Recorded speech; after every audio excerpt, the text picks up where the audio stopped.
जदयू प्रवक्ता राजीव रंजन ने आज नीतीश सरकार के पिछले 15 साल का लेखा जोखा दिया। उन्होंने बताया कि बिहार में पिछले 15 साल में कितने बदलाव आए हैं और नीतीश सरकार के कार्यकाल में बिहार ने कितनी तरक्की की है। साथ ही उन्होंने राजद के 15 साल के कार्यकाल पर निशाना साधते हुए कहा कि पति पत्नी की सरकार जब थी तब बिहार अपराध का पर्याय बन गया था। बाकी जिले तो छोड़िए, खुद राजधानी पटना में अपराधी बंदूक लहराते नजर आते थे। बिजली, स्वास्थ्य जैसी मूलभूत सुविधा भी उपलब्ध नहीं करवा पाई थी राजद की सरकार, जबकि नीतीश कुमार हर घर बिजली पानी जैसी योजना लाकर मूलभूत सुविधा को हर घर तक पहुंचाने में सफल रहे हैं। राजीव रंजन ने कहा कि नीतीश सरकार ने अपने कार्यकाल में अपने किए सारे वादे को निभाने में सफल रही है। यही वजह है कि प्रदेश में अब खुशहाली है। नमस्कार, उम्मीद करता हूँ आपके परिवार के लोग, आस पड़ोस के सब लोग स्वस्थ और कुशल मंगल हो। आप सभी का फेसबुक लाइव संडे संवाद में स्वागत है। सबसे पहले तो आप सबसे एक अनुरोध है, कोरोना संक्रमण का खतरा अभी टला नहीं है। जब भी काम से बाहर निकले तो मास्क या गमछा जरूर लगाएं, 2 फीट की दूरी बनाए रखें, हर जगह साफ सफाई का ध्यान रखें। कोरोना से बचाव का यही प्रभावी उपाय है। सभी लोग एक दूसरे का ध्यान रखें। किसी की भी तबीयत खराब होती है तो उसकी जांच जरूर करवाएं। कोरोना से हमें डरना नहीं है, बल्कि सजग और सचेत रहना है। 65 साल से अधिक उम्र वाले बुजुर्ग, गर्भवती महिलाएं, 10 वर्ष से कम उम्र के बच्चे और अन्य बीमारियों से ग्रसित लोगों का विशेष ध्यान रखें। इनमें कोरोना संक्रमण का खतरा सबसे अधिक है। माननीय मुख्यमंत्री श्री नीतीश कुमार जी ने पूरे बिहार के बूथ स्तर तक के जदयू परिवारों के साथ, जदयू परिवार के सदस्यों के साथ वर्चुअल संवाद किया है। एक बात बताते हुए मुझे बेहद खुशी हो रही है कि माननीय मुख्यमंत्री जी ने आप सभी के लिए हमें कुछ संदेश दिया है। आज के फेसबुक लाइव में हम उसी बारे में बात करेंगे। आज हम बात करेंगे कि माननीय मुख्यमंत्री जी के नेतृत्व में किस तरह से बिहार ने 15 साल में तरक्की की है। लोगों में खुशहाली आई है, सबको न्याय मिला है। हम इस बात पर भी बात करेंगे कि पति पत्नी राज में बिहार की क्या स्थिति थी। माननीय मुख्यमंत्री नीतीश कुमार जी भी कहते हैं, जो कहिए उसे पूरा कर दिखाइए, और उन्होंने अपने 15 वर्षीय मुख्यमंत्रित्व के कार्यकाल में जो कहा उसे पूरा करके दिखाया। उन्होंने कहा था हर घर बिजली पहुंचाएंगे। उन्होंने गांव-गांव तक और हर घर तक बिजली पहुंचाने का जो वायदा था उसको पूरा किया। उन्होंने कहा था कि महिलाओं, वंचितों के उत्थान के लिए काम करेंगे, उन्होंने करके दिखाया। सड़कों का जाल बिछाने का वायदा उन्होंने किया तो सड़कों का जाल उन्होंने गांव-गांव तक बिछा कर दिखाया। शराबबंदी के फैसले को लेकर के भी उन्होंने महिलाओं से वायदा किया था और उन्होंने लागू करके दिखा दिया। उन्होंने कहा था कि राज्य में स्वास्थ्य सेवाओं को बेहतर करेंगे और ये करके उन्होंने दिखाया। माननीय नीतीश कुमार जी ने वचन दिया था, बिहार में जंगल राज को समूल खात्मा करके कानून का राज कायम करेंगे, और उन्होंने करके दिखाया। मित्रों, मुख्यमंत्री जी ने अपने हर कार्यकाल में पहले से ज्यादा काम करके दिखाया है। सबसे पहले बिहार के बजट की बात कर लेते हैं। राज्य का बजट 2004 में 24,000 करोड़ रुपए का था, जिससे मुख्यमंत्री नीतीश कुमार जी ने 2,12,000 करोड़ रुपए की राशि तक पहुंचा दिया है। इससे आप समझ सकते हैं कि बिहार कहां था और अब कहां पहुंच गया। पति पत्नी राज में पूरे बिहार में मात्र 700 मेगावाट बिजली की खपत थी। उसका भी एक हिस्सा रेलवे को दिया जाता था और इसी में से नेपाल को भी बिजली दी जाती थी। यह हालत थी बिहार की। गांव की बात तो छोड़ दीजिए, शहरों में भी ठीक से बिजली नहीं थी। अब बिहार में बिजली की खपत 5800 मेगावाट से अधिक है। मुख्यमंत्री श्री नीतीश कुमार जी ने तय किया था कि हर घर तक बिजली का कनेक्शन पहुंचाएंगे। इसका लक्ष्य 31 दिसंबर 2018 का था, लेकिन उन्होंने 25 अक्टूबर 2018 में ही यह काम पूरा कर दिखाया। हर घर तक बिजली पहुंच गई। अब लालटेन युग खत्म हो गया है और लालटेन से बिजली का सफर हर घर तक पहुंच गया है।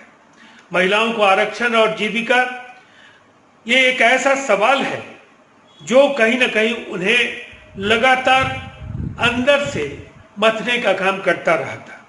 उन्होंने, मुख्यमंत्री जी ने महिलाओं को अनेक अधिकार दिए। देश में पहली बार महिलाओं को पंचायती राज व्यवस्था और नगर निकायों में 50% आरक्षण बिहार में दिया गया। मुख्यमंत्री जी ने सरकारी सेवाओं में महिलाओं को 35% का आरक्षण दिया और उन्हें आगे बढ़ाने का काम किया।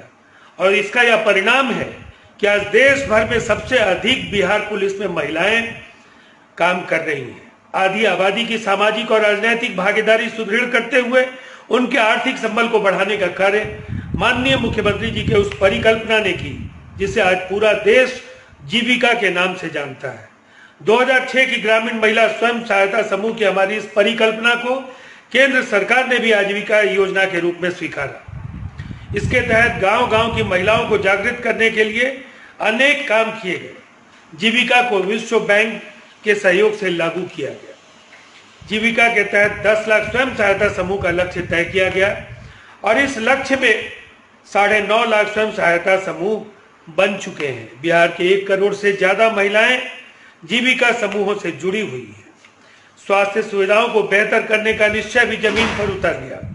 जब नीतीश कुमार जी ने मुख्यमंत्री के रूप में शपथ लिया उस समय स्वास्थ्य सेवाओं का बुरा हाल था। प्राथमिक स्वास्थ्य केंद्रों में एक महीने में औसतन करीब 39 लोग आते थे, यानी एक दिन में कभी 1 या 2 लोग ही आ पाते थे। पिछले 15 सालों में स्वास्थ्य सुविधाओं को बेहतर बनाए जाने का जो संकल्प था वो पूरा हुआ। मुफ्त दवाओं के इंतजाम से लेकर चिकित्सकों और स्वास्थ्य कर्मियों की तैनाती सुनिश्चित किए गए और आज जो हालात बदले हैं वह भी जान लीजिए। इस समय एक महीने में औसतन करीब 10,000 लोग प्राथमिक स्वास्थ्य केंद्रों में जाते हैं। माननीय नीतीश कुमार जी ने किसी की उपेक्षा नहीं की मित्रों। मुख्यमंत्री नीतीश कुमार जी ने सभी लोगों का उत्थान किया, सभी लोगों की भलाई के लिए काम किया, सबका विकास और समाज में हाशिए पर रहने वाले लोगों के लिए विशेष योजनाओं की शुरुआत की। समाज में भेदभाव मिटाकर आपस में प्रेम और भाईचारे का माहौल कायम किया। इस बदलाव का यह एक परोक्ष प्रमाण है कि आज महादलित और अल्पसंख्यक समुदाय के बच्चे भी स्कूली शिक्षा से लगभग पूरी तरह जुड़ चुके हैं। शराबबंदी से परिवारों में खुशी का माहौल है। शराबबंदी की वजह से कुछ लोग मुख्यमंत्री जी के बहुत खिलाफ हो गए।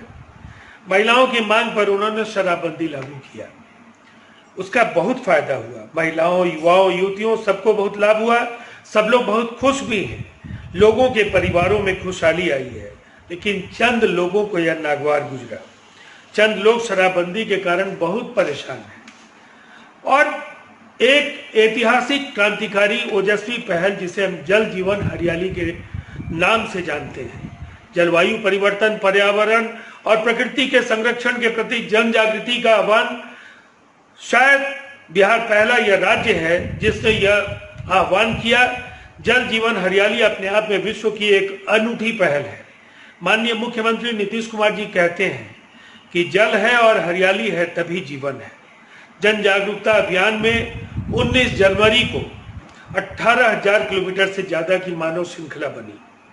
5 करोड़ 16 लाख लोग मानव श्रृंखला में शामिल हुए। इससे पहले दुनिया में ऐसा कभी नहीं हुआ। यह एक विश्व रिकॉर्ड है। सड़कों को लेकर के बिहार की काफी आलोचना होती थी। नीतीश कुमार जी ने संकल्प लिया था कि सड़कों का जाल बिछाएंगे। सड़कें पहले नहीं होती थी, गड्ढे होते थे और आप सबको पता है कि पहले कहीं आने जाने में कितनी कठिनाई होती थी। हर गांव को सड़क से जोड़ा गया। मुख्यमंत्री नीतीश कुमार जी ने स्टेट हाईवे पर जो काम किया उससे बिहार की तस्वीर बदल गई।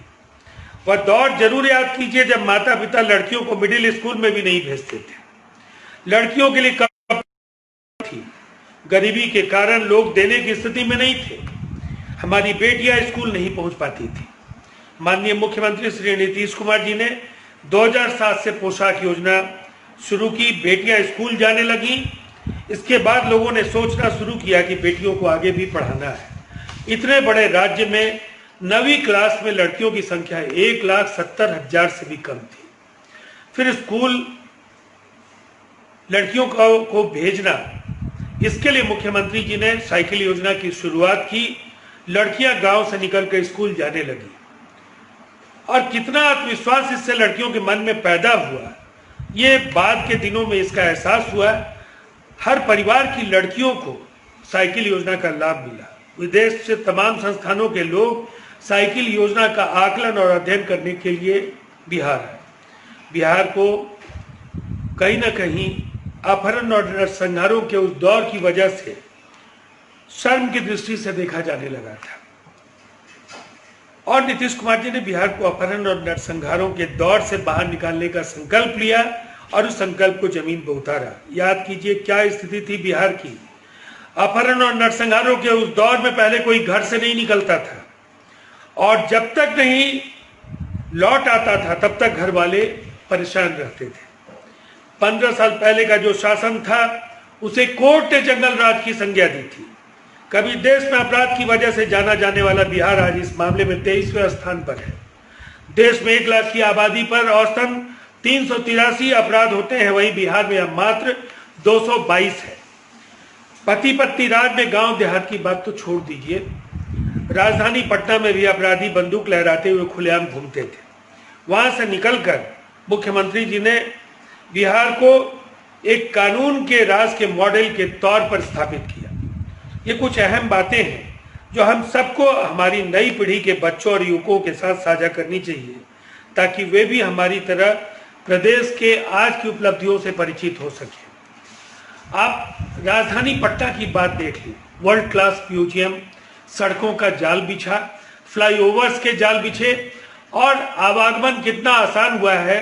मैरिन ड्राइव से लेकर जिस तरह से आप देखेंगे कि पटना के वैसे इलाके जहां गंदगी का अंबार हुआ करता था, आज साफ सफाई की दृष्टि से पटना का ये शहर देश के महानगरों से टक्कर लेने की स्थिति में आज पहुंचा है। निसंदेह इसका श्रेय मुख्यमंत्री नीतीश कुमार जी के नेतृत्व में राज्य सरकार के द्वारा लिए गए फैसलों को ही जाएगा। मुख्यमंत्री जी ने कहा था कि वो बिजली पहुंचाएंगे और अब उन्होंने वायदा किया है कि अब हर खेत को पानी देंगे। अगली बार जब हम सत्ता में आएंगे बिहार के हर खेत तक पानी पहुंचाएंगे। हर घर बिजली पहुंचाने के बाद हर खेत तक बिजली पहुंचाने का काम शुरू हो गया है। अगली बार हर खेत तक सिंचाई का पानी भी पहुंच जाएगा। कृषि प्रधान राज्य बिहार के लिए एक बड़ा काम होगा। इसके अलावा और भी कई बड़े काम करेंगे जिसकी घोषणा मुख्यमंत्री जी विधानसभा चुनाव के ही पहले कर देंगे।